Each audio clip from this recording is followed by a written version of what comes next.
Praise the lord. దేవుడు ఆయన యేసయ్య ఆశ్చర్యకరుడు.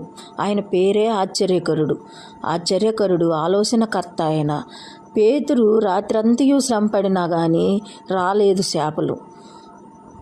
యేసు ప్రభు వచ్చి లోతుగా వలలేయమని చెప్పినప్పుడు, అయ్యో లోతుగా వలలేస్తే చేపలు ఎలా పడతాయి? చేపలు ఎప్పుడైనా ఒడ్డున పడతాయి కదా. దేవుని మాట విని దేవుడి మాటకు ఇలువిచ్చి దేవుడి మాట మీద నమ్మకంతో వలలో లోనికి వేసినప్పుడు చేపలు పట్టాయి. రాత్రంతయు శ్రమపడినా రాలేదు. దేవుడు చూడు, ఆయన ఎంత ఆశ్చర్యకరుడో, ఆలోచనకర్త. ఆయన చేసే కార్యములు ఆశ్చర్యంగా ఉంటాయి. ఎలా వస్తాయో తెలియదు, ఏ విధంగా వస్తాయో తెలియదు ఆయన కార్యములు. మనకి ఎన్నో బాధలు పడతా మనం ఉంటామనుకో, డబ్బులు లేవని అనుకోకుండా దేవుడు నా బిడ్డ బాధపడుతుందని చెప్పి ఏదో ఒక విధంగా ఏదో ఒక రూపేణ మన దగ్గరకు వస్తుంది ఆ సాయము. అది దేవుణ్ణి గుర్తెరిగిన వాళ్ళకే తెలుస్తుంది, రుచి చూసిన వాళ్ళకే తెలుస్తుంది అది.